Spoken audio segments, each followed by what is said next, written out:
આજે જે અમારી રેલી છે એ શાંતિપૂર્વકની એક રેલી છે, જેમાં અમે લોકો શાંત રહીએ ને એક વસ્તુ છે કે જેમાં શાંત રહીને બી કોઈને કહી શકાય, તો અમે ગવર્મેન્ટ સુધી અમારી આ શાંતિને પહોંચાડવા માંગીએ છીએ કે અમારા અંદરની જે એક વાત છે, જે અમારા 2 થી 3 મુદ્દાઓ છે, અને જે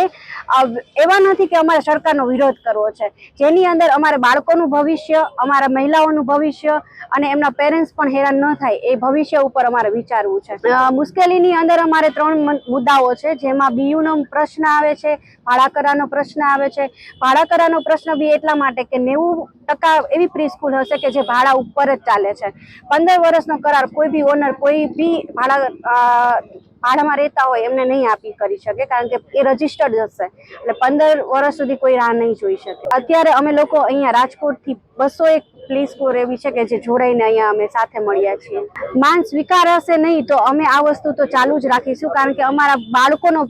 સવાલ છે, કારણ કે આ પ્રી સ્કૂલો જેટલી બી હશે એ ઘણા વર્ષોથી આમાં ભોગ આપતી રહી છે, કારણ કે બાળકો સાથે ભોગ આપ્યો હશે એને જ ખબર હશે કે અમે લોકોએ કેવો ભોગ આપ્યો છે, એટલે એ ભોગને અમે નિષ્ફળ નહીં જવા દઈએ અને અમારી આ શાંતિપૂર્વકની જેટલી બી રેલીઓ છે, સંગઠન છે એ ચાલુ જ રાખીશું। અમે અનેકવાર સરકારશ્રીને પ્રી સ્કૂલને લગતી પોલિસીમાં જે અનુચિત પોઈન્ટ્સ છે એના ઉપર અનેકવાર રજૂઆતો કરેલી છે કે આ જો બધા પોઈન્ટ્સ તમે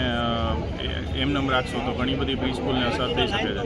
તો એ અનેક રજૂઆત છતાં અમને જ્યારે સરકારશ્રી દ્વારા રિપ્લાય આપવામાં નથી આવતો, તો અમે આજ ફરી એકવાર અમે મૌન રેલી કરીને એ સંબોધન કર્યું। અમારી જે મુખ્ય માંગો છે એમાં પહેલી છે કે બીયુ છે। બીયુ જ્યારે સરકાર છે એ ફ્રી એજ્યુકેશન માગે છે। અમે કીધું છે કે બીયુ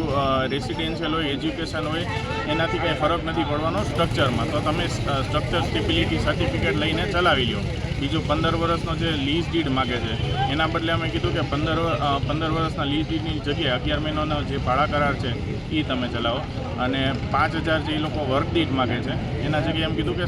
સ્કૂલ દીઠ તમે જે ફીસ હોય એ સ્કૂલ દીઠ લ્યો।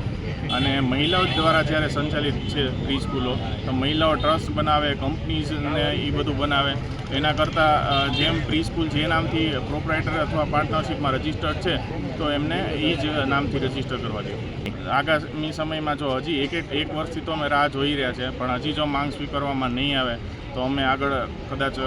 વધારે કંઈ ઉગ્ર પ્રદર્શન કરવું પડશે, તો બી અમારા એ સિવાય અમારા પાસે કોઈ ઓપ્શન નથી।